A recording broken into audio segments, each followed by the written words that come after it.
Hey, this is Mark A. Altman. And this is DAREN DOCHTERMAN. And this is Ashley Miller. And we are the Inglorious Treksperts. And this is our anniversary tribute to yesterday's Enterprise from Star Trek Las Vegas. We should probably look at episodes that aren't so good. Maybe we should do like our anniversary tribute to like Shades of Grey or something. Yeah. I thought this was Wouldn't it be more interesting to talk about the crappy episodes? Yeah, exactly. Like any episode of what? Oh, did I? Oh, you said it, not us. Huh? All that Sorry, sometimes the jokes just. Speaking of stuff we're not huge fans of, I've gotten a lot of requests to bring back the Strange New Worlds fans. Well, that's nice. The Kay and Gab and Zazzy to talk about Strange New Worlds. So we might have some additional time off coming up. Well, good to me. oh, okay. Yeah. Look, this is good. The more they do, the less we have to do. That's so it's true. Good. Because we've been a little busy. Throw at them. I thought we were doing a combination tribute to Tomorrow is Yesterday's Enterprise. Oh, well, there you go. Return to Tomorrow is Yesterday's Enterprise. Tomorrow is tomorrow is tomorrow. Yes, Return to Tomorrow is Yesterday's Enterprise incident. It's Tomorrow's Yesterday's Enterprise today. Well, shit. Okay. Yesteryear's Enterprise? Yeah. That's good. Okay. Counter clock incident. No. Okay. So we've been busy. We have every reason to be tired. Not only did we have a crazy weekend at Star Trek Las Vegas, and I got to say, speaking of Las Vegas, I've been telling you, we've been getting such nice thank yous from everybody, but I think my favorite is from Bill George. Oh. Bill George, our good friend Bill George said, just what a wonderful time he had, how great the panel with Darren was. And he says, but the highlight for him was, my comment to someone in a Space 1999 uniform when I said, thank you for your service on the moon. And he said it was just the perfect blend of meta, bitchy, and sarcastic. And I said, good, that's great. I like that. So I'm glad that Bill was amused by that. But I think it was great. We didn't, speaking of bitchy, we didn't mention our restaurant at America. Remember at New York, when we were there, we went to America. Boy, that waitress, she did a 180 because she was the worst. And by the end, she was great. Awesome. That's right. But at first we were like, I don't believe in America. And then. That's a little Godfather reference, by the way. Made my fortune. He's not jumping on the anti-Trump bandwagon with me. He's just doing a Godfather reference. That's right. So I believe in America. Okay. I still believe in America. One day it'll be back. But it's interesting. We went to America, which is a fun restaurant in New York. And this waitress was like, she had a chip on her shoulder. I'm like, oh, can I get some non-sparkling bottle? Wait a second. Hold on. And she gets her little thing on. And she's like, I got to take these orders first. And it was like, and I'm like, oh, this, she's the worst. But then she ended up like being just delightful. And we had a really good time with her. She was the nicest lady. And we had a nice little meal there at America. They got the big map of the United States up on the ceiling, and Michelangelo painted that. Michelangelo painted that. That's right. That's right. Not Da Vinci, is played by John Rhys Davies. No, who was also Flint. That's a little Voyager reference there for you. Yeah. But my God, it's been so long since we got to talk about stuff. We didn't even really talk about our New Orleans trip. and you went ghost hunting. I did, man. That was cool. How many ghosts did you kill? You're not afraid of no ghosts, are you? I am not afraid of no ghosts. You're employing a double negative. I am not afraid of no ghosts. So now it's a triple negative, and so now I'm good.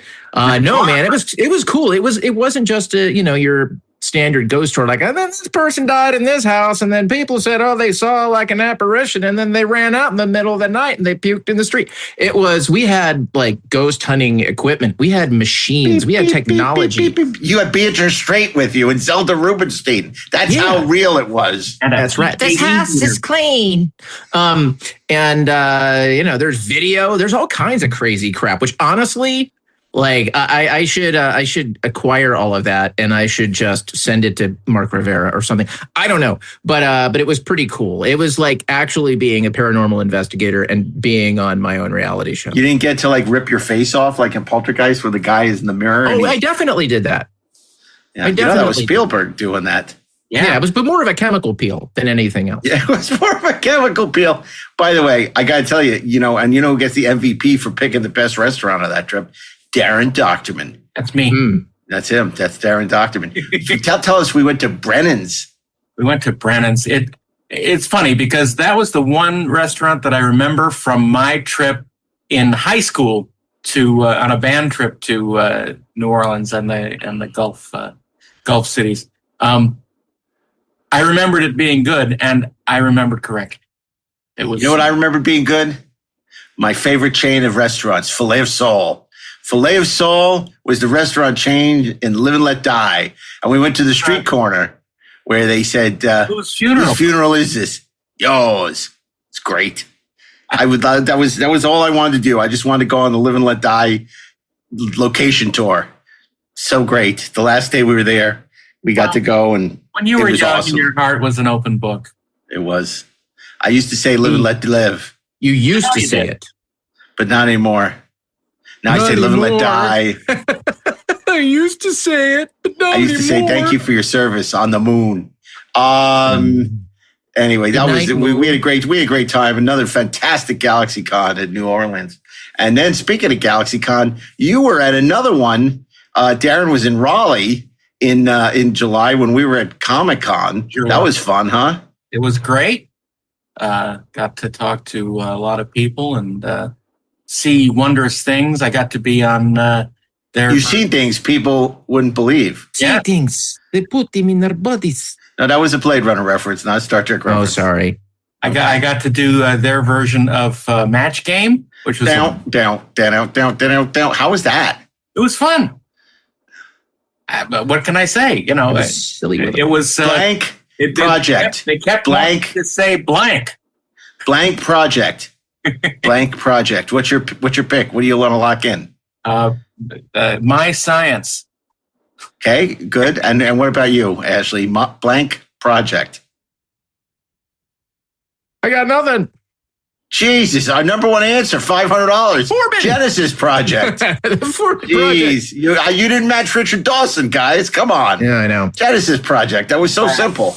But My Science Project was good. But how about Manhattan Project? That would have been one of the three in the super project. match. That's right. The Alan Parsons Project. But you were clueless. You're like, I don't know. Doesn't matter if you match as long as it's funny. That's right. But you don't get the money. Match. You don't get the Quatloos. Yeah. Okay. That's all lovely. When we were in San Diego, we had a nice time. We went to Osteria Panavino. We went to Lou and Mickey's. We had some good meals. But of course, the highlight for us was the Starship Smackdown. This year, we had an actual, fully accredited PhD in spaceshipology. Mr. Ronald D. Moore joined us, and that was great. That was a great Smackdown, dude. He was funny. He was very funny. It was great having him. I just wish we had Mike McMahon. Steered him into the sun. That's right. We steered him into the sun. And he had like three of his babies that he had to pick between. That was pretty good. He was great. And the boys did great. He loved it too. Ron loved it because so many of his creations made it to the later rounds. So that's right. That was good. Ed Baldwin made it pretty far as the Captain's Courageous round, but it was not to be for him. It was not to be, Cherie. But But yeah, no, so San Diego was great. But then you guys had a busy weekend because Ashley, you were just at the GalaxyCon San Jose. You found your way to San Jose. I did. I had a really great time, honestly. You know, it was a little weird being there without you guys. I got to do some really, weird. I got to do some really great, interviews, Q&As. I had Jeremy Renner. I'm sure that is going to be an amazing episode. Giancarlo Esposito, which was also fantastic, in which I got to ask him who would win in a fight, Moff Gideon or Big Bird. So it was a lot of. I also got to do the match game. You did the match game too? I also did the match game. Okay, that's cool. You need a turn on the match game. Blank Enterprise. Blank Enterprise. My only complaint about the San Jose trip was I flew in yesterday-ish today. Yeah. Also, like I got up at 3 a.m. to get on my early flight. The flight was turned around, like delayed until the night. I got onto a different flight that then got delayed until the evening. That flight got out onto the tarmac. Then the crew timed out. They pulled us back. Oh my gosh. Onto the flight I was supposed to get on. We left. I got home. Like we landed at 2:15. I was home by 3 a.m. So I was awake for 24 hours getting back from San. I could have driven. This never happened to the other fella. Yeah, exactly. The other guy went to Ticonderoga. But I had a great time, though. I was so glad that I went. Where'd you go to eat? Well, honestly, just eat the green room, man. Actually, I had a really good meal that I think you guys would have liked. I went to an Italian restaurant called Il Fornaio, which was across from the hotel. But it was no, there is a chain called El Fornaio. This was just a. I went to Sbarro's. It was like really good pizza. You should try it. No. This was. I've been to the chain Il Fornaio. Okay. This was not the chain Il Fornaio. This was just a restaurant called Il Fornaio. Nice. I actually went to it thinking it was the chain, and I would know what I was getting myself into. You didn't go to that great pizza place from last year, did you? No. God, that was the worst. It was really good. Well, I'm so excited that you did that convention panel because we had so much success. We did it with Adam Malin at Star Trek Las Vegas. Then you got Mike Broder to break his 15-year no panel policy to do the convention panel with you and Joe Sikoriak. And he was terrific. And of course he was. He's great. It was a really great combo, man. It was like, chocolate and peanut butter because Mike had such interesting insights on what Joe was presenting. He, for those of you playing at home, Joe did a really great was part of a really great panel for us in convention history in Star Trek Vegas. He had a presentation on the history of fan conventions, which I thought was fantastic. Mm-hmm. I asked him if he would do it again in San Jose because I knew he was going to be there because I really wanted to pair him with Mike Broder. Well, Mike has such great convention stories. Absolutely. And he really knows and loves that history going all the way back to the 19th century. We've had him before on the show to talk about that stuff. But I felt like that combo of those guys, like giving the audience just loved it. We had a really great turnout for that. So awesome. It was a lot of fun. Good. That's fantastic. And then Darren, you were not in San Jose because you were in Ticonderoga, back at the scene of the crime. Tell us about that. It was for the 10th anniversary Trekonderoga. They've been doing this mini convention, for 10 years.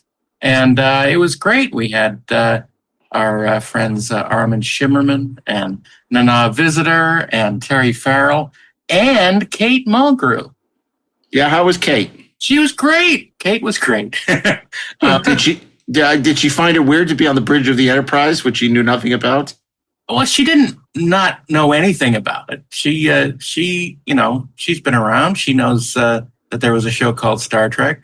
No, she was very happy. She loved the sort of intimate feeling of the convention, and great! Liked spending time with the fans. And good for her. And she said that she understood why Shatner liked it so much. I understand why you cry. That's fantastic. Well, good. Hopefully she'll come back. Yeah. Armin was amazing. I found out Armin is a huge fan of Star Trek. No way. You know what? I never knew that. Neither did I. How many times have I interviewed him? I never knew that. he revered the original show so much he would not sit in the captain's chair. Wow. That's a little too much reverence, honestly. No, that's pretty cool. Good for him. At his bridge chat. I wish other people had that much respect for the original show, like people who are making murder mysteries. He was great. We got to hang out with him a little bit afterwards and had some nice chats with him. He's awesome. And of course, Nana and Terry. Oh, yeah. Well, you can't go wrong with Nana and Terry. They're the best. And then Armin's great. So that's great. I'm so glad that you were able to be there and enjoy the company of. But that's fascinating about Armin. I had no idea. Yeah. You just assume they don't like Star Trek, or they're not into it. Right, that they're not huge fans. But they're not huge fans. That's so interesting. We just assume they're Brent Spiner. What? No. We only assume Brent Spiner is Brent Spiner. But that's so interesting that Armin's a big fan of the original Star Trek. That is so cool. Yep. Yeah. Wow. Well, maybe for the 60th anniversary, we should just talk to him about his favorite Star Trek episodes. We could certainly do that. I mean, he's so, tired of talking about Quark and Ferengi and all that nonsense. We should talk to him about the original series. And we know a little something about the original series. James brought out, James got, a bunch of files from David Gerald and a bunch of things from Next Generation. And he brought out the Roddenberry memo talking about the Ferengi. Oh, nice. And he boy. Copy. And it was fantastic. He had never seen it. He'd heard about it. Yeah. Actually seen it. Oh, that's great. He was in the first episode with Ferengi. He played one of them. So, Yep. Well, Last Outpost. Yeah. Yes. Well, by the way, today on the day we're recording, this is Gene Roddenberry's birthday. It's also Frakes' birthday. It's John. Correct. So a posthumous happy birthday to the great Gene Roddenberry, and a very much alive Jonathan Frakes happy birthday. He would have been surely the best of times. 104, I think. Gene would have 104. He would have been 104 today. It's his 11th birthday. And Frakes is 29. Yeah. Yes. So he was there at the Civil War, but he's still 29. When North fought South. So it's a little. That was a TV show. TV joke. Yeah. Little television stinger. Little TV reference there. Back in the days of the great TV miniseries. So that's all we got today. Thanks very much. Yep. All right. Good night, everybody. Okay, so let's get back to the match game. Blank Enterprise. Tomorrow's. Yesterday's. Yeah, see, that's the topic for today's episode. And when we return, we're going to talk about yesterday's Enterprise. So stay tuned. Right after these commercial messages, we'll be back to introduce this amazing episode where we are joined by Ronald D. Moore, Brandon Braga, and the great Denise Crosby. So stay tuned. Walmart Business is in the business of helping your business. Regardless of whether you're building bridges, building spreadsheets, or building lesson plans. Ooh, that looks fun. Walmart Business can help save you time, money, and hassle so you can focus on what you're building instead of what your supply closet is missing. In short, we take care of business, so you can do more with yours. We're the Walmart you love, now for your business. Learn more at business.walmart.com. Talk about stepping up! Bang! Bang! It's time to level up your game. Introducing the all-new ESPN app. All of ESPN, all in one place. Your home for the most live sports and the best championship moments. The electricity is palpable. Step up your game with no annual contract required. It's the ultimate fan experience. Level up for more on the ESPN app or at stream.espn.com. Sign up now. Gatorade is the #1 proven electrolyte blend designed to hydrate better than water. So you can lose more sweat and raise your game. Gatorade, is it in you? It's summer. Time to enjoy long days, lazy nights, and zero cooking. Because Uber Eats has deals all summer long. So when hunger strikes, don't sweat it. Delicious deals are just a tap away on Uber Eats. Enjoy all your favorite food delivered straight to you. Get Burger King, Subway, Popeyes, and hundreds more local favorites and savor every last bite. Now that sounds like a good summer. Order now on Uber Eats. Terms apply. Product availability varies by region. See app for details. Okay, we're back. We're back, baby. We're back. And We're so back, like McRib. boy, yesterday's Enterprise, this was interesting. I think somebody asked this or suggested it during our panel where they said, a lot of people give Best of Both Worlds credit for saying Star Trek is back in a big way, right? That this is Next Generation is significant. It's a worthy companion piece to the original series. But, yesterday's Enterprise preceded it by several months. Yeah. And yesterday's Enterprise is arguably as good, if not a better episode than Best of Both Worlds. So I thought that was a really interesting point that individual made. I mean, I think there's something to that. I maybe the way that you square the circle is to say that yesterday's Enterprise was the announcement, and Best of Both Worlds was the confirmation that yesterday's Enterprise wasn't a fluke. And I think that was the moment. Like at that point in Next Gen history, just for myself as a viewer, obviously because I was a test pattern Trekkie at the time, I watched Next Generation religiously, and I knew that the show was much better than it had been. But I remember some of my friends, because I hadn't seen yesterday's Enterprise, I was out having a life or something, had said, "Oh my God, that episode is just incredible. It's as good as anything that was on the original series." And I said, "Let's find out." So I remember being blown away by that. And I think the fact that they were then able to consistently hit that, like, I think the Best of Both Worlds was the moment when the zeitgeist like picked it up and went, "Oh, right." The culture in general picked it up and went, "Oh, all right."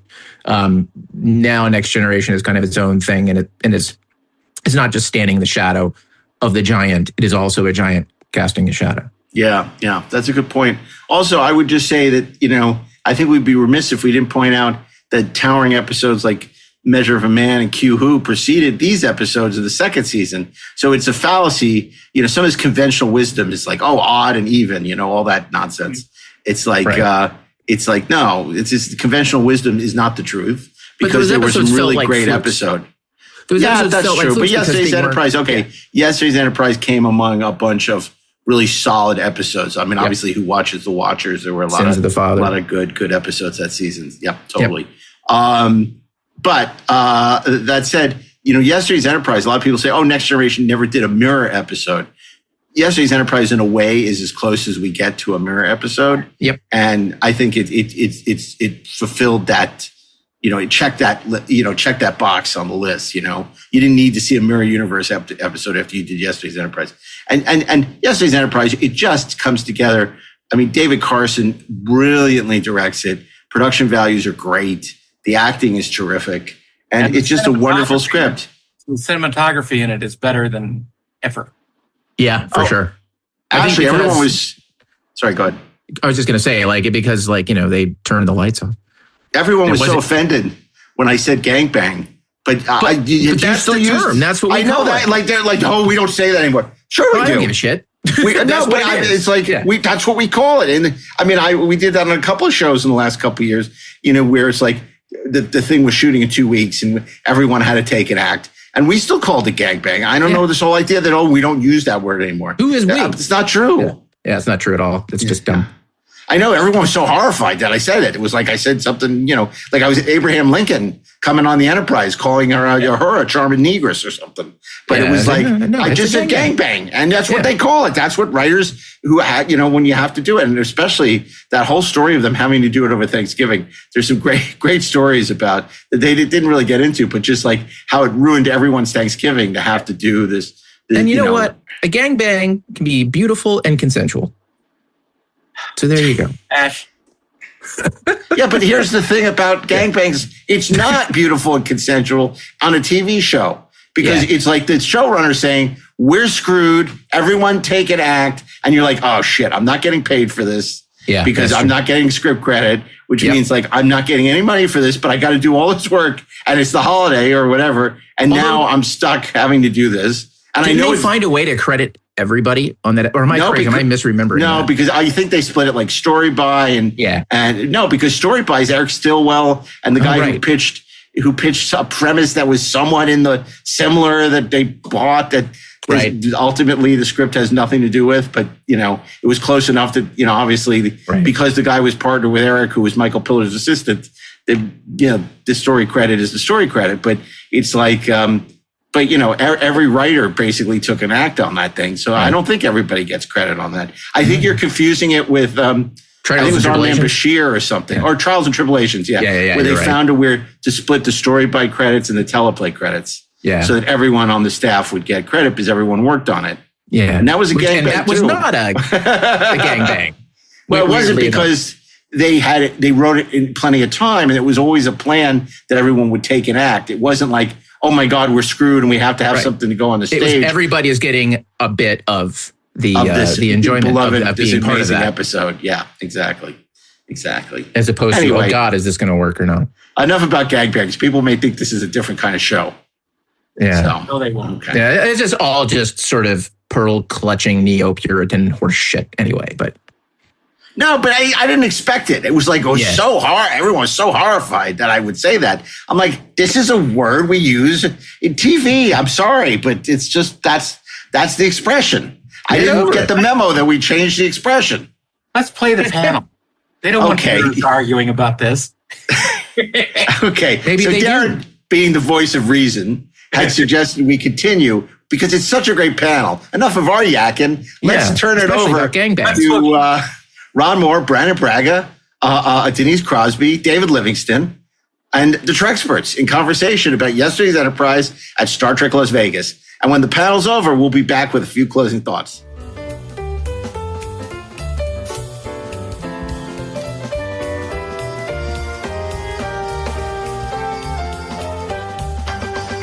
Anyway, we have a really exciting panel. We're celebrating one of the great episodes of Star Trek The Next Generation on its 35th anniversary. But more than that, we're going to talk about its importance in laying time travel in Star Trek. So many great episodes that were inspired and that benefited from the success of yesterday's Enterprise. And to do that, we have just a remarkable panel of veterans of Star Trek The Next Generation to talk about this episode, as well as First Contact, Deep Space Nine, Voyager, and more. So without any further ado, Darren's going to take the center seat. Oh, no, he's moving. You get the center seat. I'm going to take this one. So without any further ado, I want to introduce you to our panel. Producer David Livingston.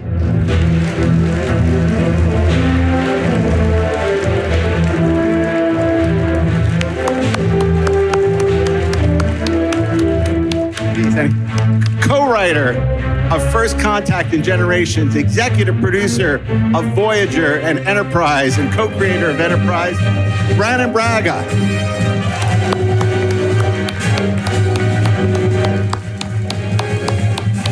Writer for Deep Space Nine, executive producer and creator of Battlestar Galactica, and co-creator of For All Mankind, Ronald D. Moore.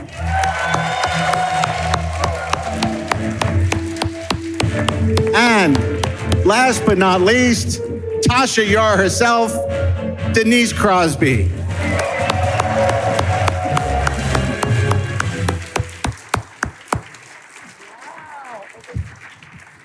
By David Livingston, of all people. I wanna. Wait, you put your coffee on Star Trek? Oh, sorry. I'm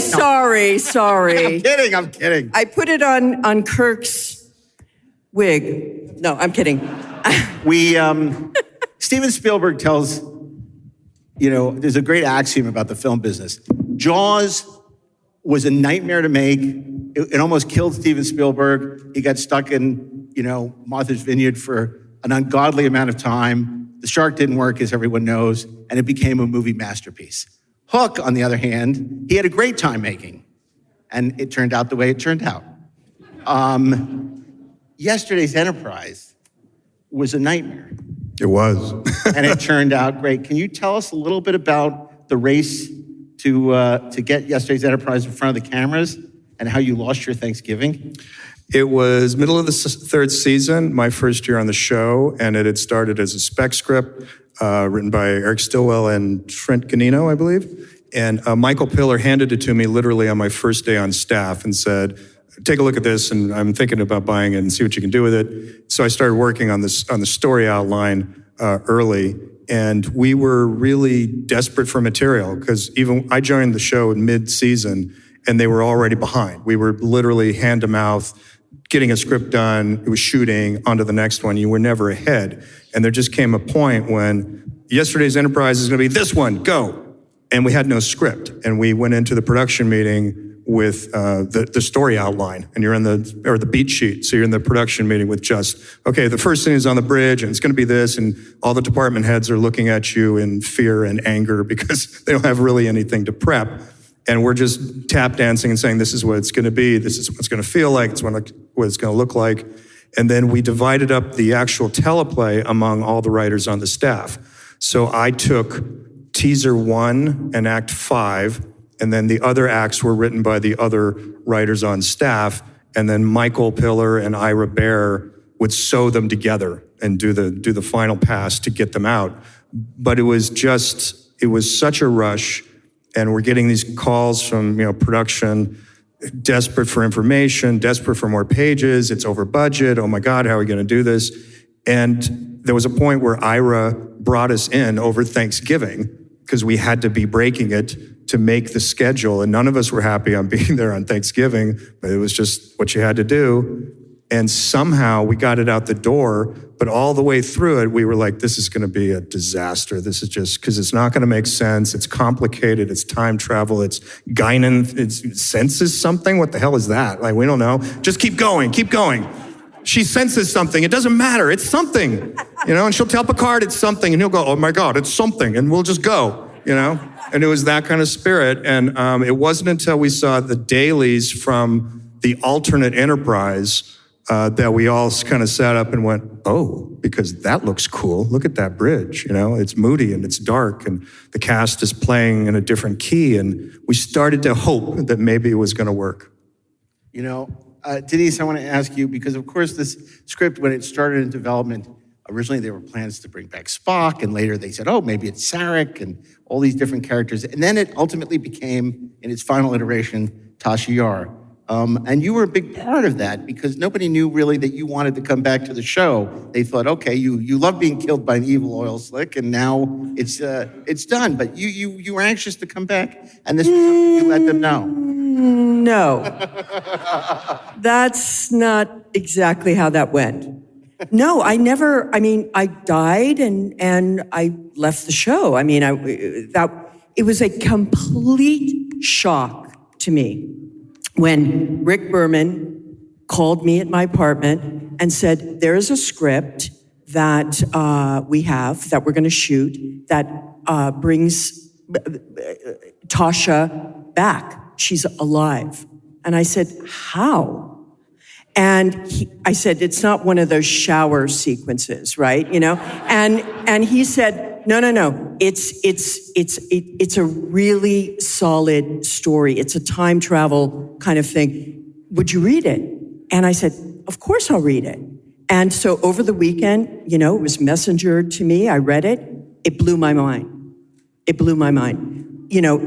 As I was saying to Ron backstage, had those scripts been in the first season, that level of writing and that well done, that's what I was hungry for. That's what I was looking for.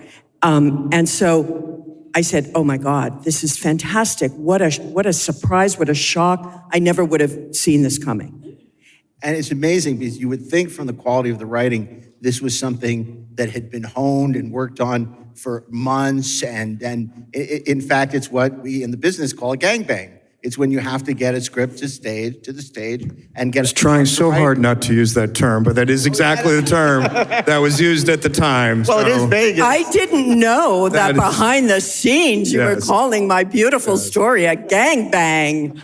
It's an ugly thing, the writer's room. It's an ugly thing. Yeah. It is nasty. David, I gotta ask you, it appears when you first look at it, it all takes place on the Enterprise and a redress of the Enterprise on the sea. This shouldn't be an expensive show. But in fact, it was a very complicated show. And I wonder if you can talk about the challenges of producing the episode. I love the lighting on the Yesterday's Enterprise. My regret is that the whole show wasn't that way from day one, because it would have been an incredibly different television show. That's just an editorial comment on my part. In terms of the production part of it, Marvin turned down the lights and shot it with contrasty lighting. We had to modify the costumes a bit. They were changed a bit in the collar and stuff. But hey, we were doing 26 episodes a year, and it was just one more to accomplish. Ron's the one that had to deal with all the Cirrus on the thing. We had such a fine oiled production unit that we could handle anything that was thrown to us. Even when we had, we didn't even have a script at the first production meeting, as Ron pointed out.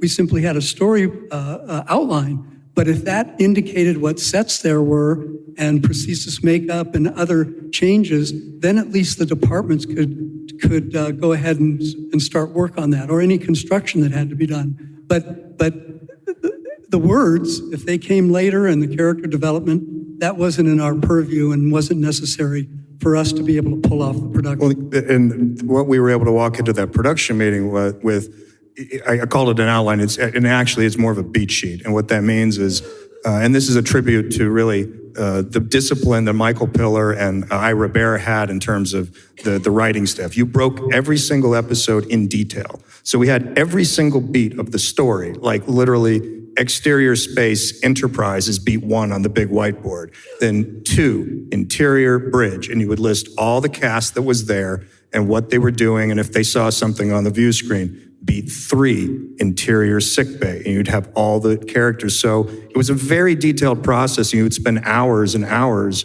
in the writers' rooms breaking every single show, every single act, and every single beat of the story. So when we had to go into a production meeting with just a beat sheet, at least we had information that we could tell everybody, like who was going to be there, what they're doing, is somebody going to get killed, is something going to explode, you know, all the crucial things that the department heads really need. Brandon, I want to ask you, because you weren't yet on the show. You joined the show in season 4, I believe. And yet, you know, this was a show that was held up as a great example of Star Trek Next Generation at its best.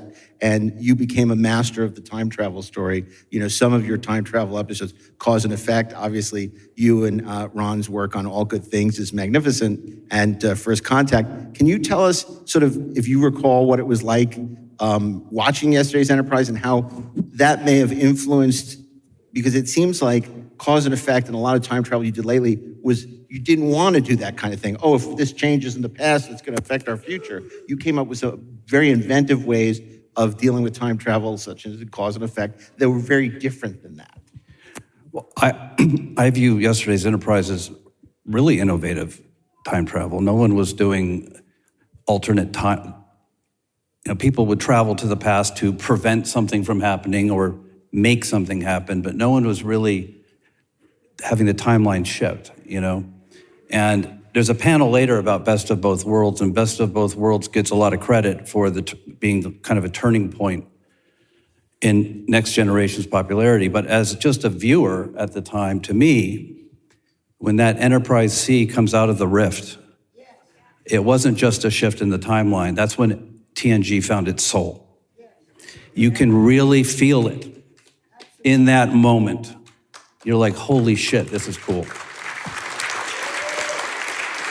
It's interesting. It's almost a few minutes before. It's when Patrick yells out, you know, may history always remember the name Enterprise. And this sort of cements the fact that Next Generation is a worthy extension of the legacy and would continue to be so for, you know, in time immemorial. One of the things you've said in the past is that in a way you wish this had been the first Star Trek movie. I mean, you guys both did Generations and had the opportunity to bring Shatner and Patrick together, but there was just something really cinematic about Yesterday's Enterprise that would have made a fantastic motion picture. I don't remember saying that, but it's a good idea. You did say that. You said that. You said it a few times. In the throes of Generations, every once in a while you'd say, fuck, man, I wish we had done Yesterday's Enterprise. That should have been the movie. It's a classic. You know, it's funny. We're not talking 35 years later about, you know, episodes of Three's Company. I mean, we're still mentioning the Dallas shower, but not much more than that. There's so much television at the time that, isn't worth mentioning 35 years later. Are you surprised here we are, after all your people are still fascinated by the story? That's how much it touched them, the emotion, the power of that episode. Because at the end of the day, it's a brilliant time travel conceit, but why it works is the heart of it, the characters, the emotion, you and Castillo, the sacrifice you make. All of the above. I mean, it contains all of that. And, to put Christopher McDonald in that role was so genius. He is such a fine actor and such a soulful man. It was shocking for I can imagine being a young fan watching the show, and now you're in the third season, and all of a sudden Tasha Yar is back, and she gets to have this really heroic moment. I mean, really, I hadn't seen the episode in 36 years. I hadn't seen it since it first aired. I hadn't watched the show, I don't sit around and watch, my team. You're not Norma Desmond. I'm not yet. I'm getting there, but I'm not there yet. So Norma Desmond, I'm not. But so because I did a little, I jumped onto Ryan Husk's Seventh Rule, podcast. They wanted to take me through the first season together. So it was really amazing to do that. But I get to yesterday's Enterprise and I go, see? It's a hot episode. It's a loved episode, man. It's really got juice. It was it was such a profound moment for Tasha Yar to make that choice. And it was like, wow, I fell in love with the character all over again. It was really weird. It was like, oh my God, I am so grateful I had the opportunity to play this role. Because she was allowed to make that choice this time, where she didn't have that choice in your previous last episode. You're right. Yeah. You're right. I mean, that was, she could have said, fuck no, I'm staying on this. I'm alive. I'm going to stay here. I don't know what you're talking about, Guinan. Yeah, right. Yeah. I couldn't have made that choice because they didn't write it that way. But I was given that choice to make. And that's a hero choice. That's a hero choice. Ron, I want to ask you, it was a very different time back then. There was no instant feedback with the internet. What there were primitive message boards, stone knives and bear skins. There was mail. There was answering machines. At what point did you realize that this was something really special that had caught on, that the fandom was so excited about? That's hard to say because, we obviously were shooting it around Thanksgiving of like 89. And so I don't know when the broadcast date was, but I'm assuming it was well into the next year. I think it was February sweeps. There you go, February sweeps. I don't recall the ratings at all, but I do know that before the season was over, we were getting feedback that people really liked it. Like internally, we were really kind of ecstatic and surprised that it turned out so well, and we were really pleased with it. But before the season was over, we were starting to hear people really liked that episode. Yesterday's Enterprise, man, people were digging it. And you were starting to feel there was a bit of a wave out there of like, oh, we had really scored something. And it was taking place at a moment on TNG where you would go to a Star Trek convention like this, and you would still see people in shirts that were like, I don't like the bald guy, Kirk and Spock forever, they're the real Star Trek. And we were the new kids. We were still into the third season. We weren't, quote unquote, real Star Trek. And that was kind of the beginning of the shift. I think it was really Best of Both Worlds that kicked it over into a whole new thing. But Yesterday's Enterprise was definitely, looking back, was the moment we started to feel some love and, oh yeah, we did something good and people are talking about it and they appreciate it. And this was also, David, this is, before the emergence of digital effects, so you're still shooting with miniatures. The Enterprise C had to be built for that episode. Yeah, everything, not to denigrate it, but Rob Legato, who was the visual effects supervisor and subsequently won a couple of Oscars working with Mr. Cameron, he always referred to the Enterprise as plastic on a stick. Well, that's exactly what it was. Everything had to be manufactured and built. There was no such thing as digital effects. And the one thing that was always a problem for post-production was that they were always up against the completion dates for the episodes because everything had to be shot with motion control cameras, and that took a lot longer than what you can accomplish today with digital effects. So it was a huge sea change when digital effects came into being. And, Denise, other than, obviously conventions, you were sort of away from the Star Trek family for a while, but, now was a chance to work with your old friends. What was it like coming, they say you can't come home again, but what was it like being back amongst those pranksters and merry fun makers and just the Star Trek, and how had things changed much tonally since, obviously Patrick became a lot less stick up your butt. Yeah, that's what I was going to say. But after the gangbang comment, I said I would hold off. No, again, though, you've got to realize that the bulk of my work was with Captain Garrett and Lieutenant Castillo. There was a little, and Whoopi Guinan, which I was so grateful because I had met her before, but had never worked with her. And then she joined the cast, so I got to catch up with her and work with her. But I didn't have really any interaction with the rest of the cast. So it was kind of like a new show. It was an old show. It was my old show and my character. But again, my hair is different a little bit, slightly. The uniform's a little different. It was almost like I was doing a different show. Like you were in an alternate universe. I was in an alternate universe. How about that? Yeah. What a concept. David, sorry. Well, I was going to say, you also carried yourself differently. The whole cast did when you were on the other Enterprise. Just your bearing was more military. Really? I think so. Well, you did have different uniforms, so maybe that had something to do with it. Yeah. It wasn't the jumpsuit, it was the separate. It's a phenomenal thing for an actor. What an opportunity, a rare opportunity, for an actor to be able to be a regular, member of a cast and then go away for a while. Because that going away time is when you think and kind of things sort of percolate and you live in this thought and this feeling of what you did and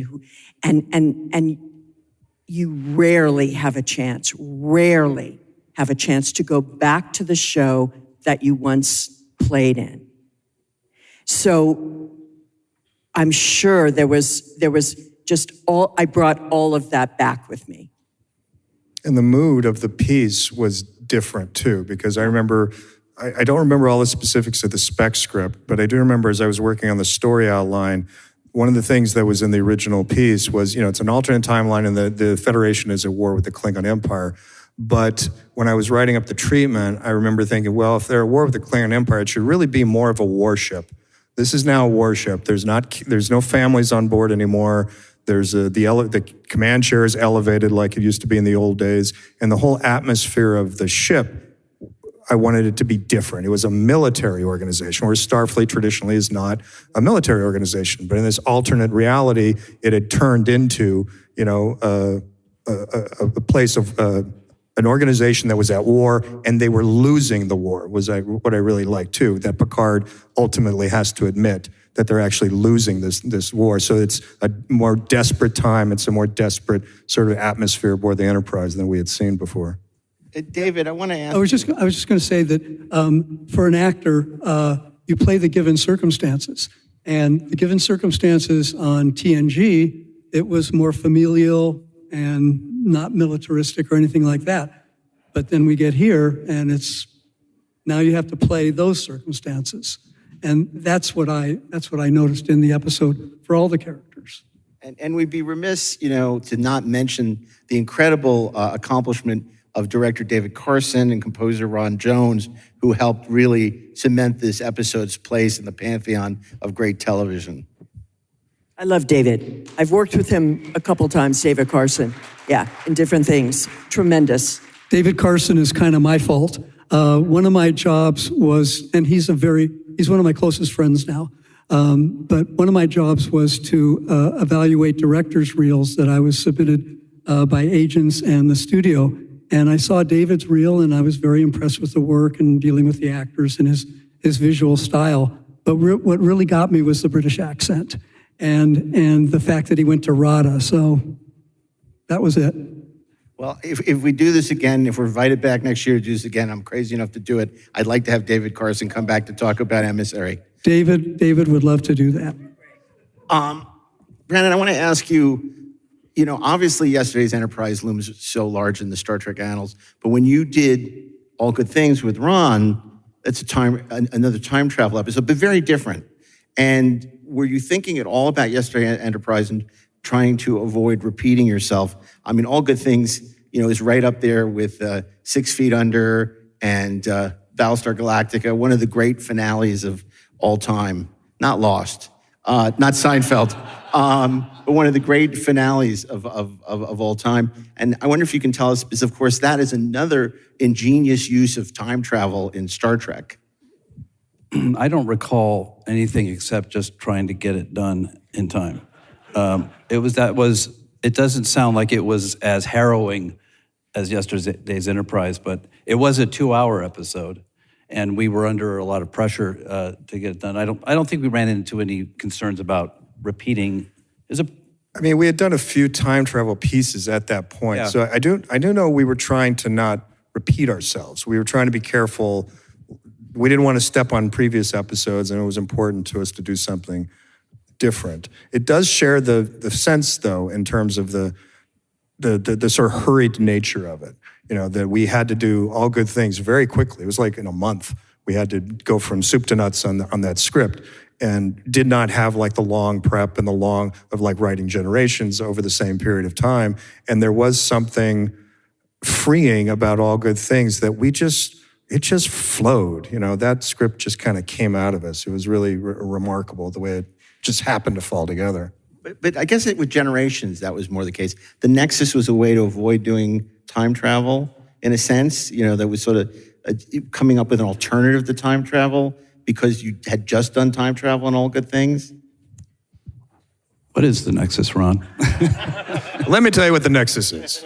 Sit back, relax. This is going to take a while. No.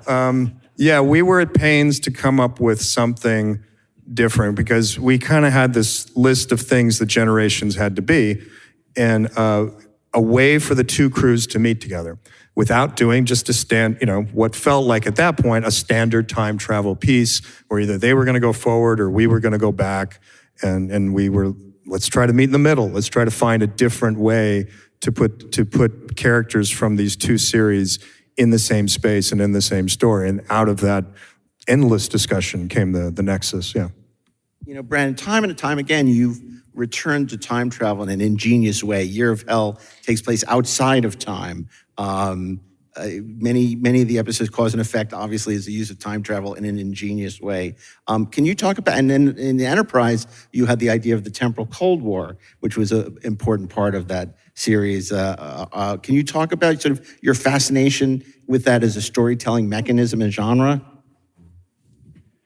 I don't really know for sure, but I think in retrospect, it was a way to dismantle the show structurally and have a scientific reason to be experimental.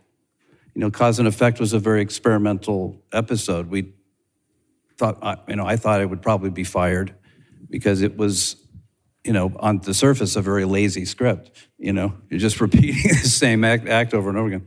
But, and I think it was Yeah, it's a way to experiment with storytelling, like all good things. We didn't invent the idea of being dislocated in time. That might have been Kurt Vonnegut, and Slaughterhouse-Five is certainly another example of it. Or Dickens. Right. Christmas Carol, you mean? Yes. The first and greatest time travel story. It was a way that we could explore different phases and facets of the characters. Pilot, as you know them today, and how they might be tomorrow. And that's what time travel allows you to do. It's more than just about whatever the goal of the supposed goal of the episode is. It's best when it has a character component. Well, I love how you both have used time travel to explore character, which is Star Trek at its best. And, Darren mentions Dickens, and Ron, you did that magnificently in Tapestry, which is literally Picard's Christmas Carol. And it's just such a wonderful episode and really illuminates the character of Jean-Luc Picard. I wonder if you can just tell us something about that. Yeah, I love that. That was a special episode. Picard dies, meets Q, and Q says, "Hi, I'm God," which is one of my favorite acting. I think that's the teaser out or the act out or something. And it was an opportunity to take the character back to when he was younger and sort of look at himself, look at his life and what he had learned over time. And it was a very personal episode to me because I had famously or infamously, flunked out of college, lost my scholarship and, the whole thing. And I had looked back on that period of my life with a lot of remorse and regret and guilt.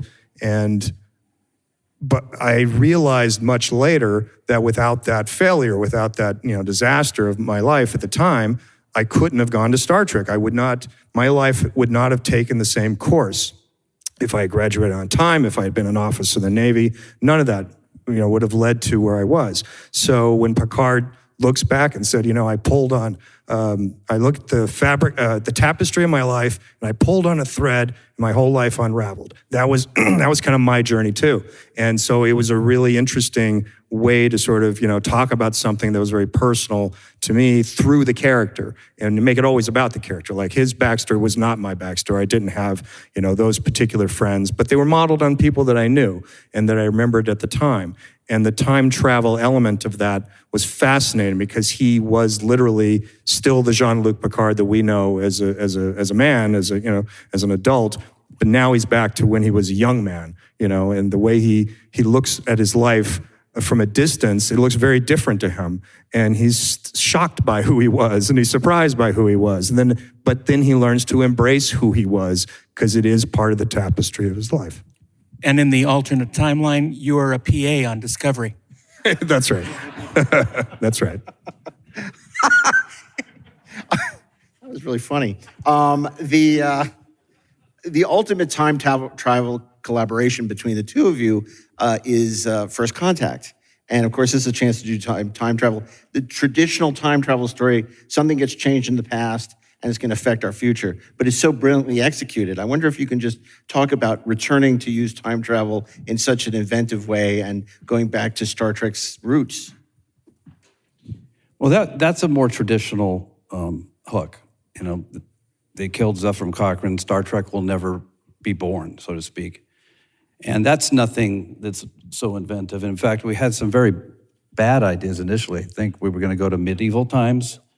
There was restaurant? There was a Renaissance pitch that we actually worked on for a while. That was like, they go to the Renaissance. And, Did Patrick say to Rick, "I won't wear tights"? Yes, he did. He actually did. "I will not wear tights. I'm not a merry man." But, what's interesting, movies and TV are so different. And you look, I don't know that we'd get away with that story on television for a couple of reasons. The time travel hook is too simplistic, and Earth is at stake. We very rarely put Earth at stake. That was because what else are you going to do? The universe? And so movies have to have higher stakes. And we could, I think, the movie wasn't about the time travel. It was about what we were trying to do and getting to see Star Trek happen. And so it's funny, when I think of the movie, I think of the Borg I think of the Borg Queen. I think of the 3 wise Vulcans coming out of the ship. I don't really think about the time travel all that much now that you mention it. Yeah, I mean, it was definitely a way to get into the story, but it was like concept one. I'm pretty sure Rick was this one that said, we should do a time travel piece, right, for the second movie. And so I think discussion as a story began at that idea. Okay, if we're gonna do a time travel story, where are we gonna go? So yeah, the Renaissance, and then you're kicking around different ideas, but then it had to have a relevance and a resonance for Star Trek. So it started to focus in on, well, where does Star Trek really begin as we know it? It begins with warp drive. It begins with first contact. And maybe we marry those two ideas together, that the development of warp drive and the initiation of the first warp flight from Earth is what starts first contact, ironically. Like in the whole movie, you're not even really aware that that's going to happen really within the time frame of the film, and then it just kind of lands at the end. I love that the studio said at the time, I think it was Jonathan Dolgen who said, the only good Star Trek movies are where Earth is in peril.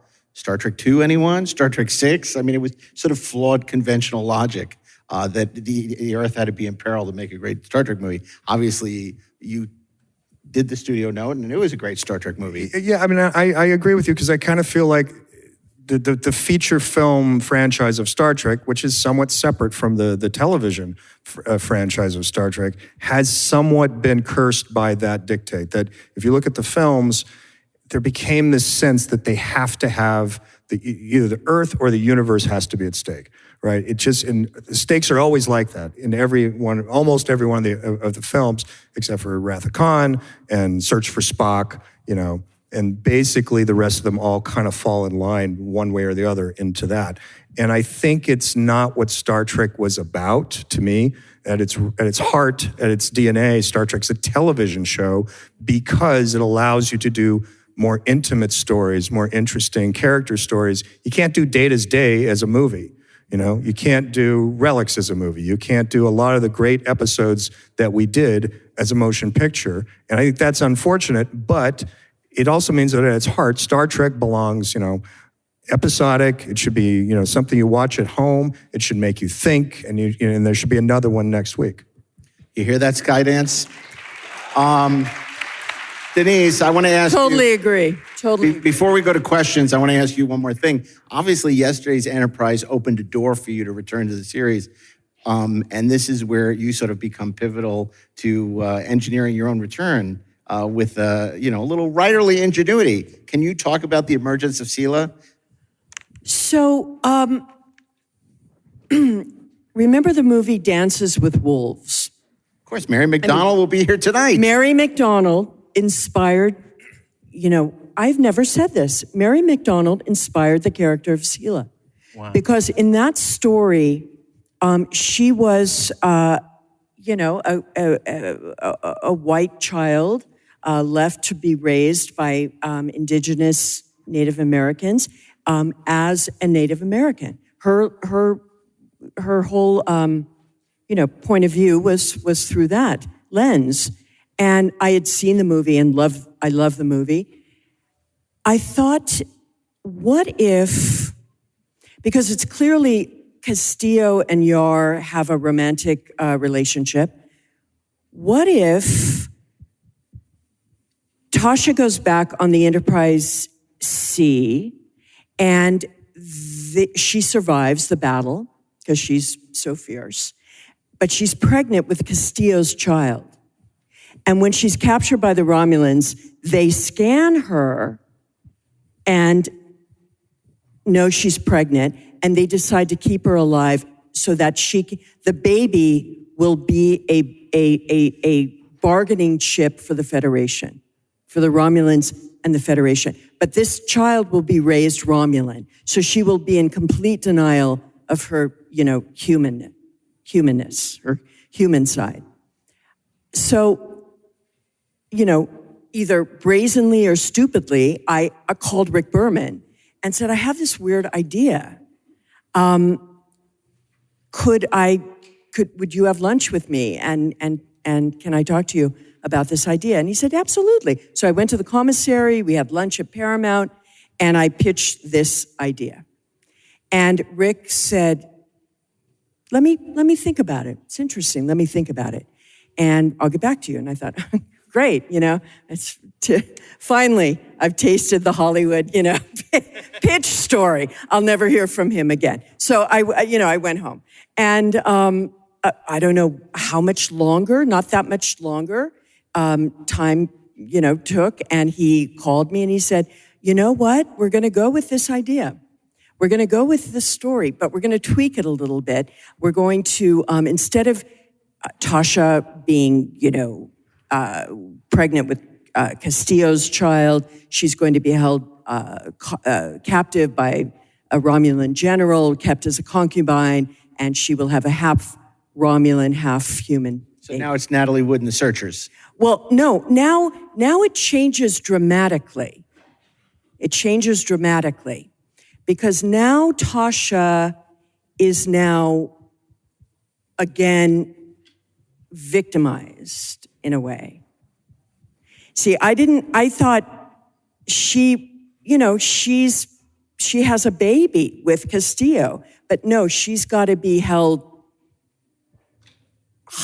and raped by where she has fought so fiercely her whole life against this. Now she's, being held by this Romulan and has forced upon her this Romulan. And I went, it changes the story. It changes the thing, about Tasha. But I really was in love with this character of this daughter. Because I thought my original idea, and they never completed the arc. They never completed the arc. There it sits. Should I get him now? Should I finally get him? No, because no. Therapy for you. No. I thought it would be so fascinating for this character of Sela to be in such denial of her mother and her human, but she would begin to learn about her mother and this part of her and perhaps be a bridge to peace with the Romulans. That was my intention.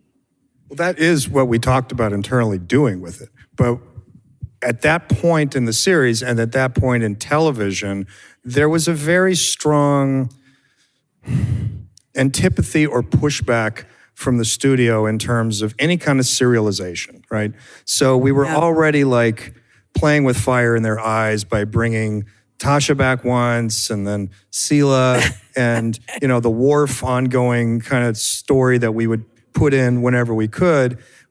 Paramount wasn't that comfortable with it. And they really bridled in the later years of making it more tied up in the back. Because I remember we were starting to talk internally about, well, where do we take Sela next? Okay, I don't remember if it was exactly as you pitched it to, she would be a bridge to peace, but I know we had plans to bring her back and do other things. But at a certain point, Rick's like, you know what, Paramount just keeps saying, stop serializing the show. It's annoying them. Just don't. It's like, let's just not do this. It was another fight he didn't want to have with them because TV was very different, especially in the show was first run syndication, which meant when we sent the episodes out to your local independent stations that broadcast them in those days, they didn't have to run them in order. They could run them in any order that they wanted to. So as a result, if you did a serialized story and they ran it out of order, it didn't make any sense. So there was this kind of weird political/business aspect to it at the time as well. But Brandon, those notes weren't as bad as having a boy band play on the ship, right? Like you were getting on Enterprise, a 90s boys band. Yeah. Perhaps it would have improved the show. I don't know, but no. There are notes. There are bad notes. It is worth mentioning that it seemed to us anyway that we were largely left alone. We didn't get a lot of notes, or perhaps Rick was fielding more notes than we knew. But generally speaking, they rarely interfered. Okay, I know there's a ton of questions out there, so I'm extending the panel by a few minutes. Let's start. Oh, Q is always the first one to ask a question. Go figure. Uh-oh. In the original?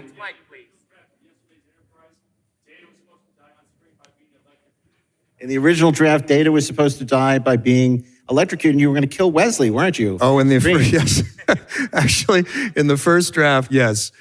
Because I had Act 5, I had the final battle, and I took great delight in killing every single bridge crew member, one by one, in different ways. And yes, Data was electrocuted. I think Wesley was decapitated.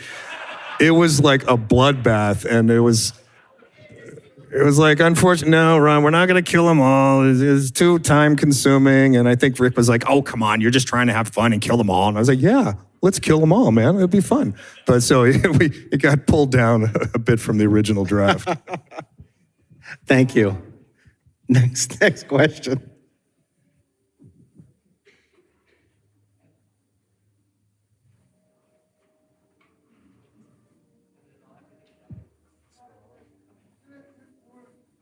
Ron and Brandon, first of all, thank you for what you've done for Star Trek, and all your work is brilliant.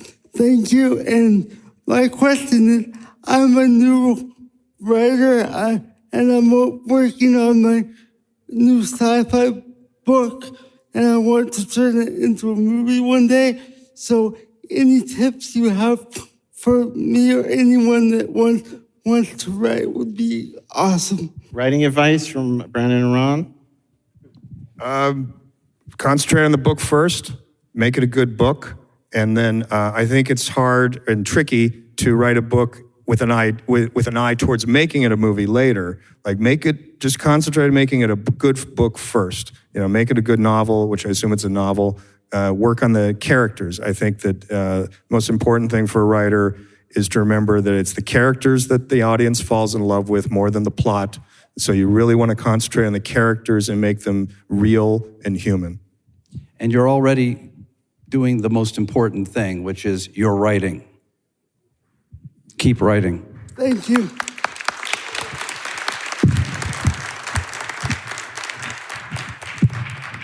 Have either of you thought about writing a novel?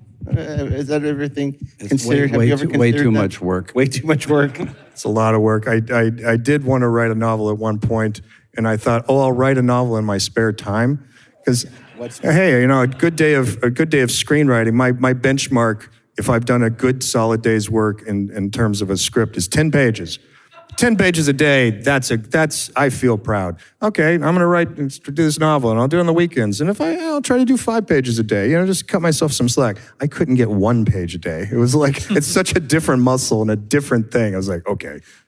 Yes, next question. Hello, this one is for Ms. Crosby. You mentioned how it was a bit frustrating how they couldn't really wrap up Seela's story in TNG. It has been a treat when I was still playing Star Trek Online, seeing Seela return and a lengthy story there. Has that been largely satisfying, the way her story has continued in STO, or has there been frustration in there too? No, I think the online video game did a tremendous job. Those guys are so clever. Al Rivera, approached me, and the lead designer on that game, and had such a deep story arc for Seela. She becomes the Empress of Romulus, and, she's fighting with all kinds of intrigue and alliances. And it was really fun. I mean, it whetted my appetite, it gave me some meat for that character, and I was grateful. It was very satisfying. Really fun. And especially wonderful to hear you voice the character. Not just her, but also when Tasha Yar returned for as well. They did an amazing job. Amazing job. Thank you. Thank you. Next question. As was already said, this episode seemed to be kind of a turning point, both in fan appreciation, but maybe just in quality overall going on through this season and the next. Was there anything going on behind the scenes and sort of steering the show to hit its stride, or was this just all people practicing? Was it a gestalt? Everyone was just getting better at their craft and the writing. Well, Ron, maybe you want to talk about that, and also you both can talk about the importance of Michael Piller, who we have not acknowledged thus far, and is essential to understanding the improvement in the quality of Star Trek. Yeah, I mean, Michael came aboard the beginning of the 3rd season. And then he's the one that found and bought my spec script and then hired me. And Michael's focus was, he said, the show should be about the characters of the Enterprise. And his mandate was every episode has to start with, it's a Worf show, it's a Picard show, it's a Data show, it's a Troy show. Whose story is it? And that changed like the whole sort of methodology, because now you're talking about character first, like literally character first. Because you get a lot of pitches and from within the staff and also from the freelancers that would come in those days to pitch ideas. And they're inevitably pitching a big high concept sci-fi idea. It's a time travel thing. It's an evil twin story. It's, an interesting sociological problem on an alien planet. But Michael would always try to bring it back to, okay, but whose story is it? Why is this a Picard story? Why is this a show about Riker? And that started turning the ship literally turning the ship in a different direction. And suddenly we're diving deeper into the characters, and we're discovering things about them, and it just made the show really what we've come to know and love. Just compare yesterday's Enterprise to a time travel episode from second season, Time Squared, right? Which is not a good episode. It just shows you how the writing quality evolved. And, Brandon, you joined the show in the fourth season, and everyone was still shell-shocked from the third season. I wonder if you can just talk about the improving fortunes and why Star Trek just started getting better and better and hitting its stride, Michael's importance to that process. Well, I began as an intern, and my first day, I met Michael first. He was writing Best of Both Worlds Part 2, and the only writer there was Ron. Ron was the only writer left. He was the only survivor. From season 3. To this day, I don't even really know what the composition of the writing staff was in season 3, but Ron was the only one left. And Michael put together, piece by piece, a new writing staff. He brought in Jerry Taylor, who recently passed, Joe Manosky, Renee Asheria, Narain Shankar. It was a bit of luck, a lot of his instinct. He was just a brilliant writer himself. And he just set the bar higher with the scripts. And season 4, I think it's kind of amazing that it was just you and Michael at that point. Sorry, did you know Michael much? Because, I know when Brent, I don't know if he's being facetious, but he'll say, oh, he's the one with the baseball cap, right? So did you have much dealings, or was it mostly with Rick? Yeah, it was, I'm trying to think when I came back as Sela, season 4, the finale. I'm sure I've met him. I hope I met him. I would be, crushed if I hadn't. But most of my dealings were, with Rick. Let's do speed dating round. Have to, guys. Yes, you have to go. Jump in. Everybody, Denise Crosby, thank you so much for joining us. No, thank you. What an honor. I'm sorry I have to get on a plane and go to another Comic-Con in Tulsa. Oklahoma. Again, you're leaving early, but we'll find a way to bring you back someday. That's good. Story of my life. And then let's try and get through. Bye-bye. Safe travels. See you, Galaxy. Yeah. Okay. Oh my God, the best. The best. Let's get through these last couple of questions. We have like 3 minutes. All right, so you said Paramount wouldn't let you really do much more with Sela because they didn't want you to serialize Next Generation. So my question is, then how did you get away with DS9? Because that entire series. Well, because DS9 by its nature just became more serialized whether they wanted it to or not, because it didn't go anywhere. The Enterprise flies off and pulls up to a planet, has a story, moves on to the next one. Deep Space Nine, if you look at the first couple of seasons, though, they were trying very hard to make it very episodic and not connect the dots. But the fact that you're there in the same place every single week, it was virtually impossible not to serialize that piece. So eventually, Paramount just gave up and said, "Go, whatever, just They go." didn't necessarily turn the eye of Sauron on the. No, they were looking elsewhere at Voyager at that point. Yeah. Yeah. Ron and Brandon, how did you basically, after developing such intensive worlds in your mind and everything, how did you purge that, and how did you deal with not bringing everything to an end, right? And like all the storylines and so on and so forth.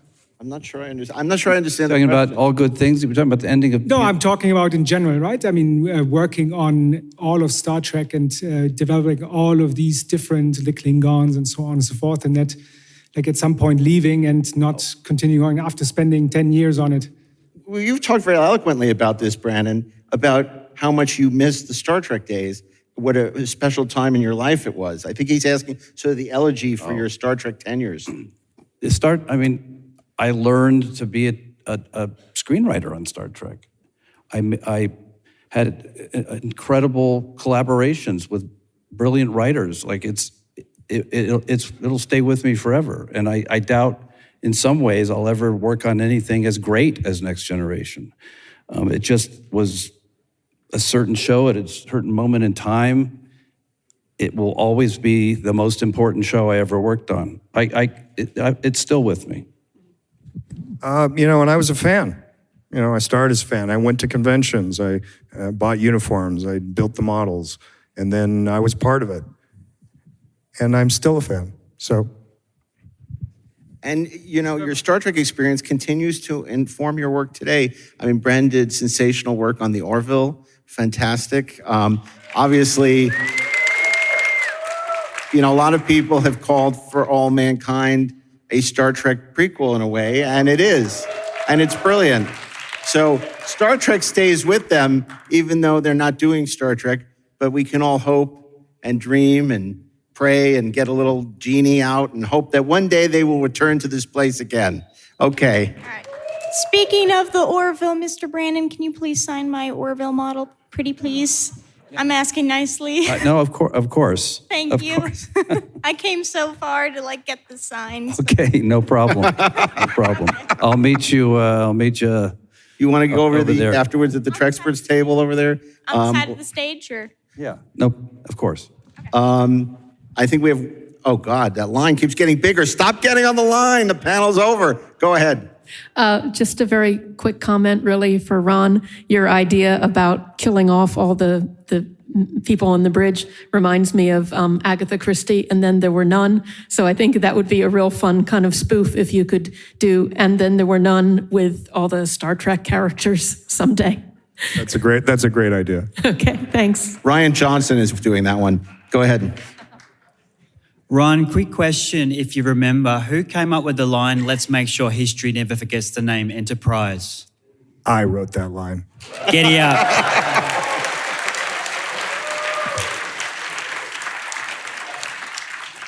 Go ahead. Hi, I'm a screenwriter director. This question is for anybody on the panel, but mostly for David. What is something that you, how has directing changed from throughout your career, and what can we keep and hold on to moving forward? David, why don't you take that? You directed so many great episodes of Star Trek and beyond. So why don't you answer that? The question was, how has directing changed over the years? We did 26 episodes a year, and at that point, an episodic director was the flavor of the week. You came in, you did your 7 or 8 days of shooting, and then you were gone. Your post-production rights were limited. You didn't have participation in the script at all. You didn't get to, you went to the casting sessions, but the executive producers made those decisions. You were basically limited to directing on the stage floor. Today, different world. We have these 8 and Out series, and if you look at the credits, inevitably you'll see that one director or 2 directors directs the entire streaming series, and they have an executive producer credit. So the power and the influence of directors in television is infinitely different than it was 30 years ago. Thank you, David. And last question. Yeah, I think I know the answer to this question, but I want to answer it. I want to ask it anyway. Did this episode serve as an impetus, sort of the genesis of what later happened with DS9. And essentially, this world you've created, this alternative history, hey, Federation's at war with these Klingons. That's really exciting. That's much more exciting than what we have. And so later on, you wanted to put the Federation at war with the Dominion.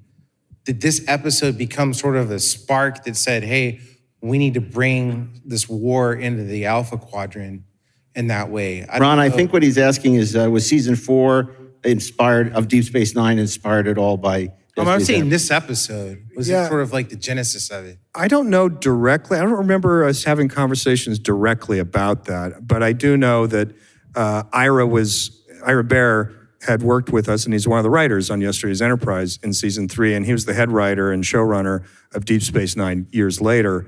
And we were both very proud of that episode. So I'm sure that the DNA of it and the experience of doing it and the possibilities, the intriguing idea of what would the Federation be if it were in a full interstellar war was definitely something I think we both were sort of tantalized by, and here's an idea. But I don't remember any specific discussions where we said, remember Yesterday's Enterprise, here's our opportunity to do more. Well, I could listen to you guys talk all day, but unfortunately, we have some more panels coming up. The good news is the 3 of them are going to be back for Best of Both Worlds 35th anniversary in an hour. Right now, we have our Trek's Not Taken with Eric Jenderson talking about Star Trek The Beginning, the script that he had sold to Paramount that was going to be filmed after Nemesis until there was a studio regime change. And of course, Ron is going to be joining us on Sunday for our Star Trek politics panel with Mary Trump and Mary McDonnell and Tim Russ. It's going to be pretty spectacular. Don't miss that. Brannon is going to be doing a Voyager 30th anniversary panel tomorrow on the main stage and talking about the historic milestone of Voyager. So lots of goodness to come. Thank you for joining us, and a special thanks to Ron, Brannon, and David.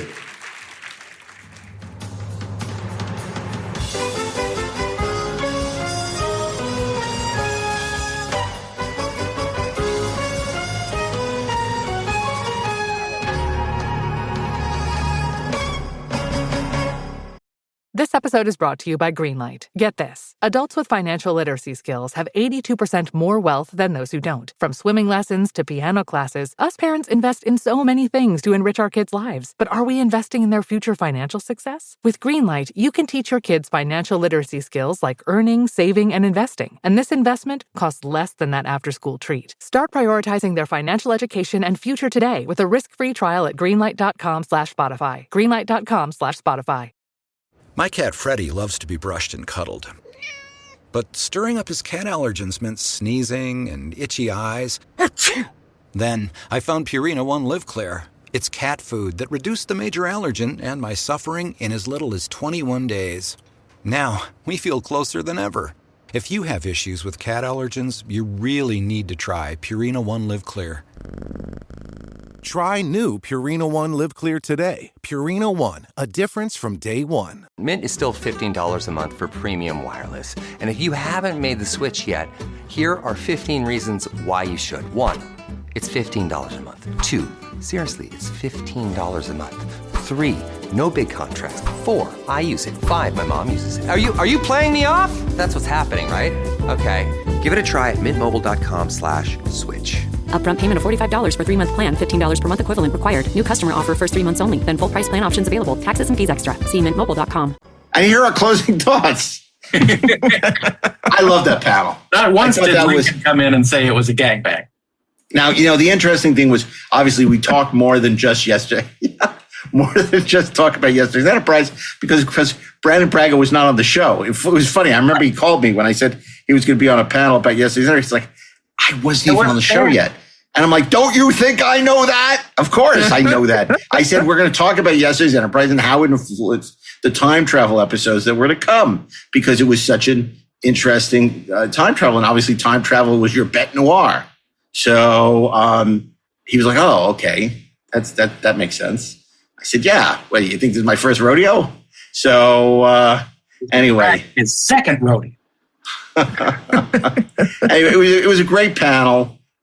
They came back and did Best of Both Worlds with Scott Mance, which will be simulcasting at some point in the future. But we hope you enjoyed this. This is just a taste of our incredible yes, it's a taste of Armageddon. Our 4 days of incredible Star Trek content at Star Trek Las Vegas back in August. Imagine you had all of the convention at your disposal, and this was just one small sample. Yeah, I just want to point out we are not going to play every panel. No, because we want some of it to remain special. That's so right. if you listen to the recap and we're like, oh, I can't wait to hear that one, doesn't mean it's coming to the show. No, don't hold your breath on everything. Yeah, That's right. not everything is going to be, not everything's going to be available. Some we might put behind the paywall because I want to make sure that people are supporting the TrekspertsPlus.com, TrekspertsPlus.com. If you're not a subscriber, we're going to be adding a lot of new content in the coming weeks. So you want to make sure that you subscribe to Treksperts.com. And we are going to get back onto providing commercial-free preview of upcoming episodes, as well as the Deck 78s 2 weeks before they premiere. So a lot of good stuff when you're a Treksperts Plus subscriber. But we'll be back next Thursday with an all-new episode. And we'll talk more about some great Star Trek stuff, right? Won't we, guys? We sure will. And, I mean, we probably won't even mention gangbangs. I think it's fair to say we probably won't. So anyway, we encourage you to rate and review Inglorious Treksperts wherever you listen to podcasts, although they may be horrified after this week. Who knows? You can subscribe at TrekspertsPlus.com on Spotify, get access to bonus episodes, early commercial-free drops, and more. Inglorious Treksperts is a production of the Treksperts Podcast Network. Mark A. Altman, that's me, Darren Dochterman, Ashley Miller, executive producers, Peter Holmstrom, Brian Mixer, producers, Mark Rivera is our audio sound mixer, and John Carney, we love John Carney, is our social media manager. It's copyright 2025 by Treksperts Plus. And you'll find out all about the Treksperts Plus goodness on all major social channels under Inglorious Trek and Inglorious Treksperts. And if you feel the fool because you missed us at Vegas, or you missed us at GalaxyCon, or you missed us at Ticonderoga, or you just missed me like with the scooter, you want to basically you go. Barely missed him. Barely, sir. You want to check out these upcoming shows. We're going to be, all three of us. I know that's the novelty these days, but all three of us are going to be in GalaxyCon Des Moines, September 12th to the 14th. We're going to be in St. Louis, October 10th through October 12th. No, I guess that's right. Milwaukee, just added, November 7th to the 9th. That's going to be a fun one. So if you're at University of Madison, you want to come out because college students love us. And, well, that didn't come out, right? Gangbang. Columbus, December 5th to the 7th. It's that's a big one, 007. Columbus we've been there a couple of years now. We love Columbus. Columbus, you guys rock. And we got to get a hold of that printer guy because we're going to need to do some new printing. So the guy in Columbus. And then I want to point out, we have a big announcement. You ready? You ready? This is the big announcement. Here it comes. Here comes now, Con. Darren Dochterman is going to be our little buddy on the cruise this winter. Yes. On the Star Trek cruise, Darren will be our representative. February 20th to the 27th. The 60th. So just sit right back and he'll tell us a tale. A tale of a faithful trip that started at this traffic port aboard this mighty ship. He's more like Jonas Grumby. By the way, I would just like to take this moment to point out that every Emily Dickinson poem ever written can be sung to the tune of Gilligan's Island. Is that right? Yes, that's absolutely. I've never tried when I had stopped for death, it did not stop for me. Also, by the way, you can do it to the Yellow Rose of Texas. So there's a whole transitive property there. We'll do an entire episode on just things that and Amazing Grace. So yeah. You know who was amazing? Grace. She is Grace. Peter's fiancée, Grace. And amazing. I love her. She is so no bullshit, just gets it to get her done. She is like the Jellicoe of conventions. Yes. Love that Grace. Or Jellicoe would love her because I know some people could use a few lessons from Grace. And getting it done, get her done. And get her Larry done. the Cable Guy. Yeah. Okay. Anyway, that's enough of us. Yeah. You know, you heard the good stuff. I mean, Ron and Brandon have been off the show now for 10 minutes, so I guess you probably want to go. So anyway, we already said our goodbyes. So we'll be back next Thursday with an all-new episode. You don't want to miss it. So we'll see you then. On behalf of Darren Dochterman, Ashley Edward Miller, myself, Mark A. Altman, keep on trekking. Ingloriously, of course.